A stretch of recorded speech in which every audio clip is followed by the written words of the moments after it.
వి gold trusted gold buyers తాకట్టులో ఉన్న బంగారాన్ని విడిపించి ఈ రోజు ఉన్న మార్కెట్ ధరకే కొనబడును. మరిన్ని వివరాలకు సంప్రదించండి 7710 కాకినాడ నగరం నడిబొడ్డున మన మెయిన్ రోడ్లో దాదాపు 6,000 నుంచి 7,000 మంది వరకు మెజారిటీ టీచర్స్, తర్వాత రకరకాల వృత్తుల్లో ఉన్నవారు కూడా, అంటే ఇంక్లూడింగ్ ఇక్కడ ఉన్న షాప్స్, తర్వాత వాళ్ళ కుటుంబాలు, చిన్న చిన్న పనులు చేసుకున్న చుట్టుపక్కల వాళ్ళందరూ ఇవాళ భాగస్వామ్యంతో మనం కాకినాడ అతిపెద్ద యోగా డే సందర్భంగా మనం వచ్చే రన్అప్లో మన స్టేట్ థీమ్ ఇవాళ టీచర్స్తో చేయడం జరిగింది.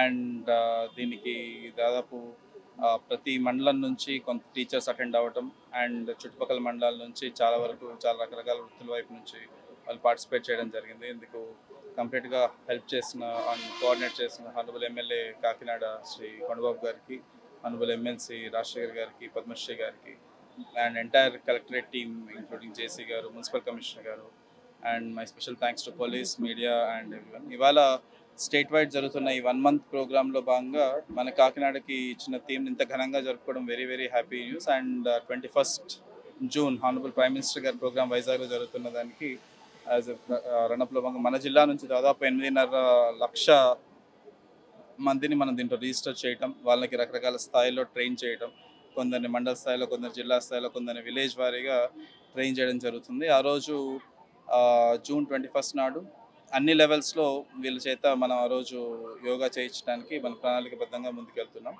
అండ్ దీనికి సహకరించిన ఆయుష్ టీమ్, ఆయుష్ సంబంధించిన యోగా ట్రైనర్స్ అందరికీ నా ప్రత్యేక కృతజ్ఞతలు. ఎస్పెషల్లీ డిఈఓ అంటే డిస్ట్రిక్ట్ ఎడ్యుకేషన్ డిపార్ట్మెంట్ నుంచి physical education teachers and directors, they have been very very helpful. So ఇలాగే ఆ సపోర్ట్ కొనసాగుతుందని చెప్పి కోరుకుంటూ అందరూ కాకినాడ జిల్లా ప్రజలందరూ ఈ June 21st వచ్చే ప్రోగ్రామ్కి వాళ్ళు తగినంత సాయం చేయాలని కోరుకుంటూ I congratulate everyone and for participating in this and thank everyone from the district administration. ఆంధ్రప్రదేశ్లో ప్రతి కుటుంబంలో ప్రతి వ్యక్తి కూడా ఆరోగ్యంగా ఉండాలి, ఈ రాష్ట్రాన్ని ఆరోగ్య ఆంధ్రప్రదేశ్గా తీర్చిదిద్దాలనేది ముఖ్యమంత్రి చంద్రబాబు నాయుడు గారి ముఖ్య ఉద్దేశం.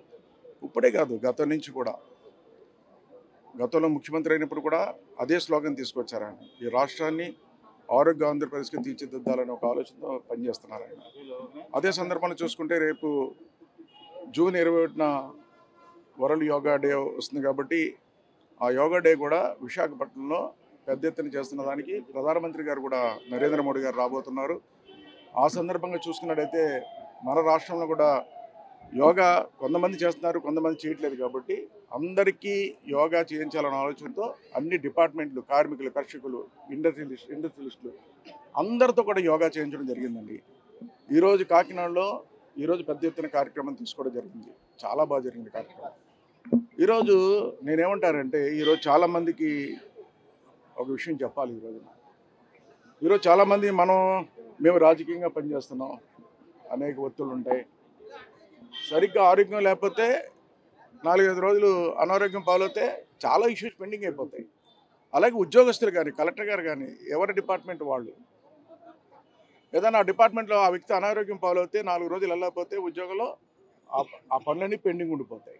అదే రాష్ట్రంలో పనిచేసే కార్మికులకు కానీ ఇంకోళ్ళు కానీ వాళ్ళు పనిచేసే పనిలో 4 రోజులు వెళ్ళకపోతే కూలి పని పోద్ది వాళ్ళకి. వీళ్ళందరూ ఆరోగ్యంగా ఉంటే ఈ రాష్ట్రంలో అందరూ బాగుంటారన్నది లెక్క. ఈరోజు మీరు చూడండి, ఈ రోజున కరోనా టైంలో చాలామంది చనిపోయారు. చనిపోయినప్పుడు విశ్లేషణ చేస్తానండి, ఎవరైతే సూర్యరశ్మి తగిలి, ఎండ తగిలి, ఎవరైతే కష్టపడి పనిచేస్తారో చూడండి కార్మికులు, ఒక్కరు కూడా చనిపోలేదండి, ఒక్కరు కూడా చనిపోలేదు. మా కాకినాడ గురించి చెప్తున్నాను. చాలామంది పోర్టు కార్మికులు కష్టపడి పనిచేస్తారు రోజుని 7 to 3, ఒక్కరు చనిపోలేదు.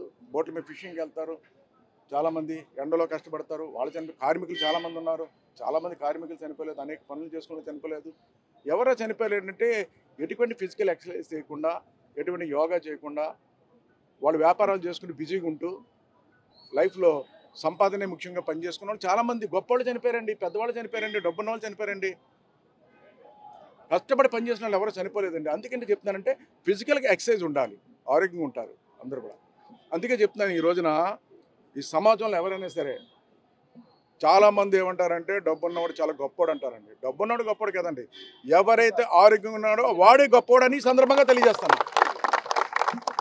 ఈరోజు చూడండి, మనం చూద్దాం, మన కళ్ళెదురుగా కనిపిస్తున్న వ్యక్తి గురించి చెప్తాను. ఈ రోజున మనం ఉన్నాం. ఈరోజు నేను ఎన్నోసార్లు, ఒకసారి ఒంట్లో బాబోతే అసెంబ్లీకి వెళ్ళడం మానేసిన సందర్భాలు ఉన్నాయి. ఒంట్లో బాబోతే ఒక రోజు నేను ఆఫీస్కి వెళ్ళడం మానేసిన సందర్భాలు ఉన్నాయి. అలాగే కలెక్టర్, ఇంకోళ్ళు చాలామంది సెలవులు పెట్టారు. చాలామంది ఒంట్లో బాబోతే మానేసిన సందర్భాలు ఉంటాయి వాళ్ళ వృత్తిలో. కానీ ఈ రాష్ట్రంలో ఒకే వ్యక్తి మనకు కనిపిస్తున్నాడండి. ఎప్పుడు సెలవు పట్టుకున్న పనిచేసిన వ్యక్తి ఎవరున్నారంటే ఈ రాష్ట్రంలో నారా చంద్రబాబు నాయుడు గారిని సందర్భంగా తెలియజేస్తున్నా. ఎందుకంటే ఆయన సెలవు పెట్టలేదు, ఎప్పుడు కూడా అనారోగ్యం పాలవట్లేదంటే ఆయన చెప్పాడు ఎప్పుడు యోగా చేస్తారు, ఎక్సర్సైజ్ చేస్తారు, ఒక పౌష్టికాహారంలో కూడా చాలా జాగ్రత్తలు తీసుకుంటారు. అన్ని జాగ్రత్తలు తీసుకోబట్టే ఈరోజు ఆయన చాలా ఆరోగ్యం ఉంటారు. ఎప్పుడు సెలవు పెట్టలేదు. చూడండి ఎంత స్ట్రెయిన్ అయినప్పుడుగా ఎండాకాలం 3 ఎండల్లో సభలు పెట్టి మళ్ళీ మరుసటి రోజు 3 సభలు పెట్టి కంటిన్యూ తిరుగుతున్న వ్యక్తి అండి. ఎప్పుడు సెలవు తీసుకోలేదండి. విదేశాలు వెళ్ళొస్తారు, అక్కడ మంది పగలవుతే అక్కడ రాత్రి అయితే పగలవుతుంది, నిద్రలో కూడా తేడా ఉంటాయి. అక్కడి నుంచి వచ్చిన మరుసటి రోజు మీటింగ్ పెట్టేస్తారు. అక్కడ ఎలా పర్యటన చేస్తాను ఏంటని చెప్తారు. అలాగా ఆయనకున్న శక్తి సామర్థ్యాలు ఏంటంటే ఈరోజు యోగా చేస్తారు, మెడిటేషన్ చేస్తారు, అన్నీ పాటిస్తున్నారు. కాబట్టి ఒక ఆరోగ్యమైన వ్యక్తి ఎవరన్నా ఉన్నారంటే ఈ రాష్ట్రంలో చంద్రబాబు నాయుడు గారు, మన ముఖ్యమంత్రి గారు. దాన్ని ఈరోజు చంద్రబాబు నాయుడు గారిని ఆదర్శంగా తీసుకుంటే ఈ రాష్ట్రంలో ప్రతి ఒక్కరు ఆరోగ్యం ఉంటారని ఈ సందర్భంగా తెలియజేస్తున్నారు. ఇండియా పాకిస్తాన్ తాజా అప్డేట్స్ కోసం డౌన్లోడ్ చేసుకోండి RTV లైవ్ యాప్.